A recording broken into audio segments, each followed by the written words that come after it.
Olá, pessoal, tudo bem? Então, essa semana eu tinha comentado com vocês que nós faríamos lives, né? Como a gente faz toda semana.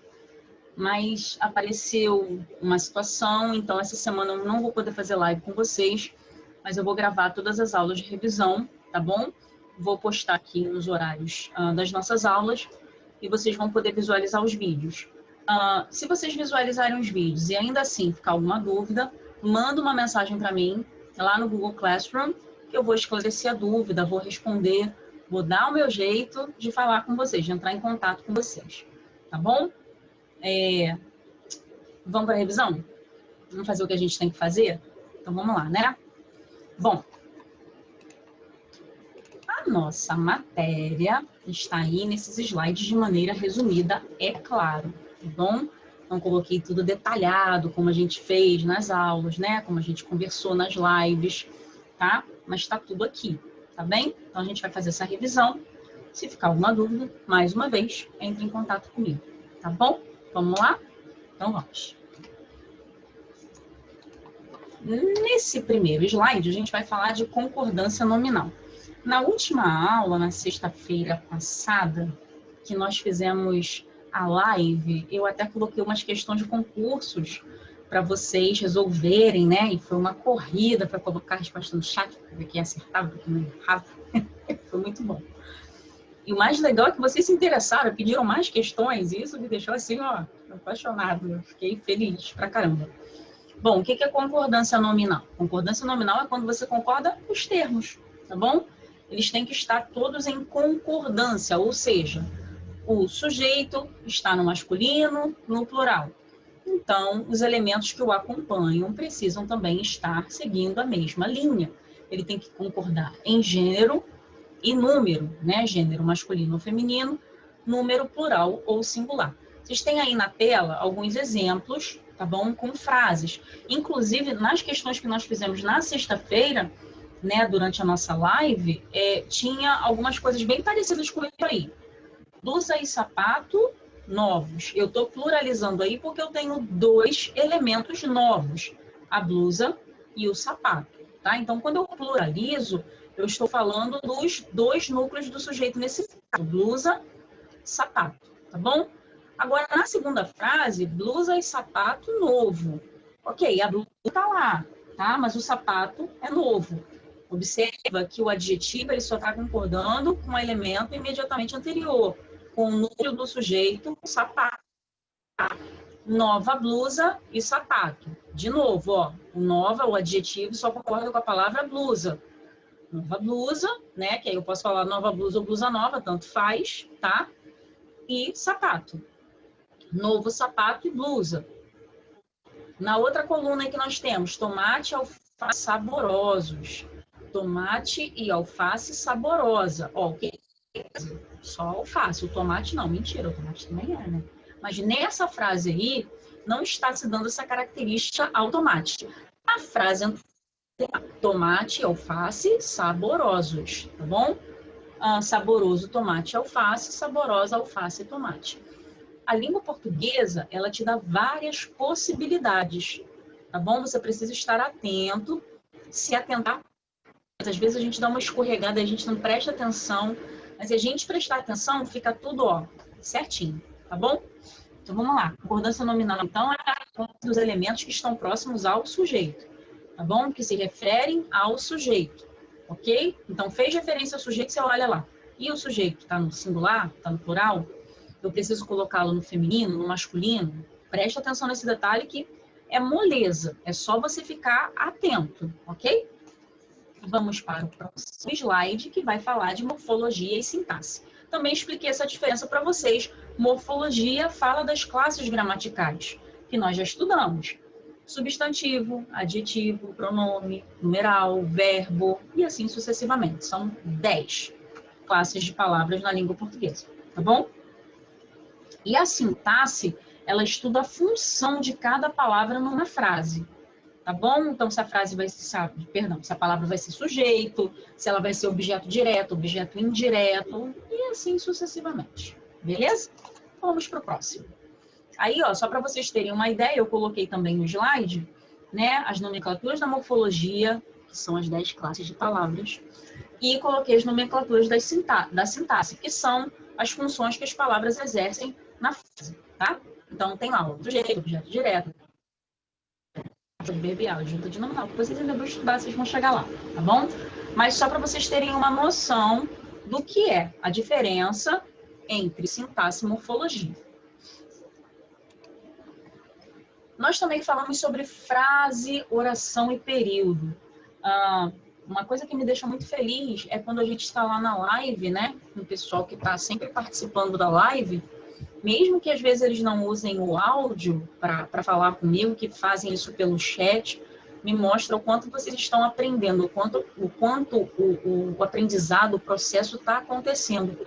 Mesmo que nós estejamos distantes, o que não me deixa nada feliz, eu queria estar lá na sala de aula com todo mundo, né? Botando para voltar, porque não me deu bom dia, pedindo para ficar quieto porque está falando, né? Pedindo para sentar, pedindo para prestar atenção, isso eu sempre falo. Mas eu estou vendo que a aprendizagem está acontecendo, que vocês estão entendendo aquilo que eu estou colocando para vocês por vídeo ou por aulas ao vivo, tá bom? Frase, oração e período. O que é a frase? A frase é aquele enunciado completo, ele precisa ter sentido completo. Coloco lá várias palavrinhas juntas, mas elas não fazem nenhum sentido. O que adiantou eu colocar aquele monte de palavras junto? Nada, tá? Então, eu preciso que essas palavras que estão na mesma frase, elas tenham sentido, elas completem um enunciado. Ou seja, que elas tenham uma ideia completa, ok? Bom, a oração é um enunciado de sentido completo ou não. A oração, diferente da frase, ela não precisa ter sentido completo, tá? E o período, que é um conjunto de orações. Tá, vamos lá, eu tenho frase. O que é frase? Enunciado completo. Mas sempre que eu tiver uma frase, eu vou ter um verbo nela? Eu sou obrigada a ter um verbo numa frase? Não, não sou, tá? Eu tenho que ter sentido completo. Agora, se o verbo vai estar lá ou não, não vai fazer diferença. A diferença que vai fazer para a gente é a classificação dessa frase. Se ela vai ser classificada como frase nominal ou como frase verbal, tá? Olha só, frase nominal é aquela que não tem verbo, né? E a frase verbal é a que tem verbo. Olha que fácil, viu? A oração, ela não precisa ter sentido completo, mas ela tem que ter verbo. Oração é frase nominal. Então, nem toda oração vai ser uma frase. E nem toda frase vai ser uma oração, tá? Mas se a frase for verbal, ela pode ser uma oração, ok? Em uma única oração, eu digo que eu tenho um período simples. Quando eu tenho várias orações, né, 2 ou mais, 3, 4, aí eu tenho um período composto. Por isso que eu falei para vocês, né, uns minutos atrás, que a oração não precisa ter sentido completo. Por quê? Porque quando eu tenho uma oração, ou seja, um verbo, tá? Eu posso depender de uma outra oração para completar a ideia dessa oração, tá? Eu dependo de uma outra oração para completar a ideia dela. E nesse caso, ela não precisa ter sentido completo, ela não precisa ser um enunciado completo. Entenderam a diferença? Então, oração, verbo, uma oração. Tem que ter sentido completo? Não, porque eu posso complementar a ideia dessa oração com uma outra. Dá uma olhada nesses exemplos que a gente tem aí, ó. Vamos entender aí. Frase verbal e frase nominal. Fogo. Frase sem verbo. Gente, imagina, você está no incêndio, você vai gritar o quê? Fogo, fogo. Precisa ter verbo? Eu preciso gritar, tem fogo? Não, quando eu falo fogo, só o substantivo já dá a ideia que eu preciso dar. O enunciado está completo? A ideia está completa? Tá show. Tá bom? Então, ó, fechou, tá de boa, frase nominal, não tem verbo, tá? Estou em casa. Estou é verbo. Então, eu tenho uma frase com sentido completo, mas ela tem verbo, então é uma frase verbal, ok? Na oração, Maurício chamou o amigo. Um verbo, uma oração. Então, ó, qual é o verbo dessa oração aí? Isso aí, chamou, tá? Ela pediu que colaborássemos. Vamos lá. Quantos verbos tem aí? Pediu, e colaborássemos. Muito bom, tá? Se eu tenho 2 verbos, eu tenho 2 orações. Agora, preste atenção. O primeiro verbo é pediu. Então, a primeira oração fica aí, ó. Ela pediu. Mas quem pede, pede alguma coisa a alguém, certo? Se você não completar a ideia dessa oração, ela fica com sentido incompleto. Então, vou precisar de outra oração para completar essa ideia. Quem pede, pede alguma coisa. O que ele pediu? Ele pediu que colaborássemos. E o colaborássemos aí é um verbo, outro verbo, duas orações. Período composto. Viu? Que é fácil? E aí a gente tem o exemplo de período simples e período composto. Fizemos o serviço, estudei e fui para a escola. Igualzinho a vocês, né?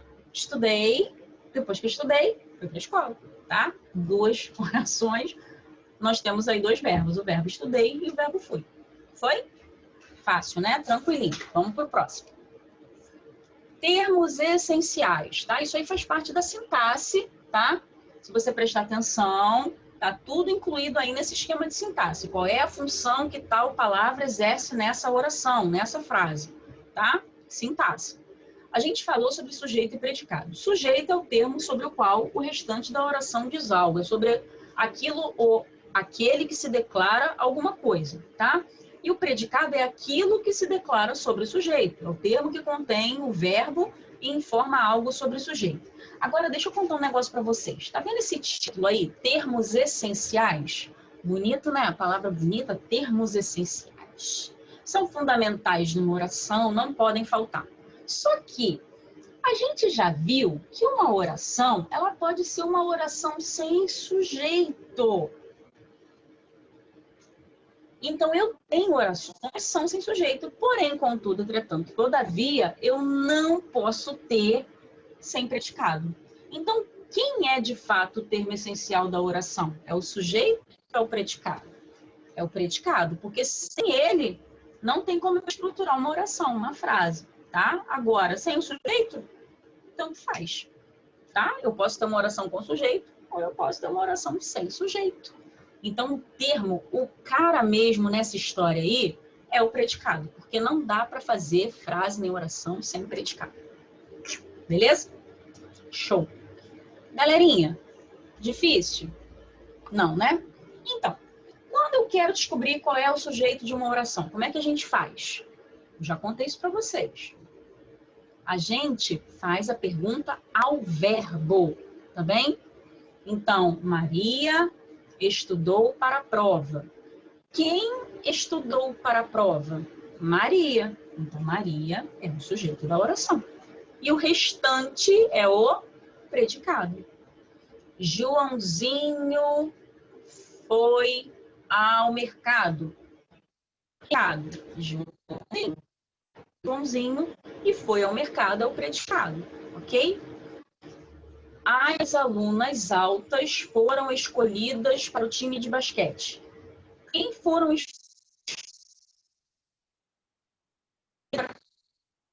Ó, tá vendo? O sujeito não ficou só em as alunas. As alunas, tá? Foi com altas. Se fosse eu aí nesse caso, eu ia ficar de fora do time de basquete, porque eu sou muito baixinho, né? Eu ia ficar de fora. Mas as alunas altas, então, é o sujeito. E foram escolhidas para o time de basquete, é o predicado, ok? Muito fácil, vocês já estudaram isso em séries anteriores, a gente já conversou sobre isso também em sala de aula e aqui nas lives e nos vídeos que a gente grava, tá bom? Então, muito fácil. Faz a pergunta ao verbo, fez a pergunta ao verbo, você descobre quem é o sujeito. E o restante dos elementos da frase vão fazer parte do predicado, tá bom? Muito fácil. Quem não tira um 8 nessa prova, gente? Ah, não é 8 não, peraí. É 3. Quem não tira um 3 nessa prova? Só quem não quer. Só quem não estudou e quem não prestou atenção na explicação da professora. Tá bom? Então, estudem, tá? Qualquer dúvida é só me mandar mensagem. Falando ao longo da semana, tá bom? Durante a semana, como eu falei para vocês, eu vou gravar outros vídeos com os conteúdos aí de revisão para a prova de vocês. Tá bom? Um beijo, boa prova, estudem, se esforcem, que eu tenho certeza que vocês vão tirar notas excelentes, porque vocês são incríveis. Amo vocês, um beijo e até a próxima aula.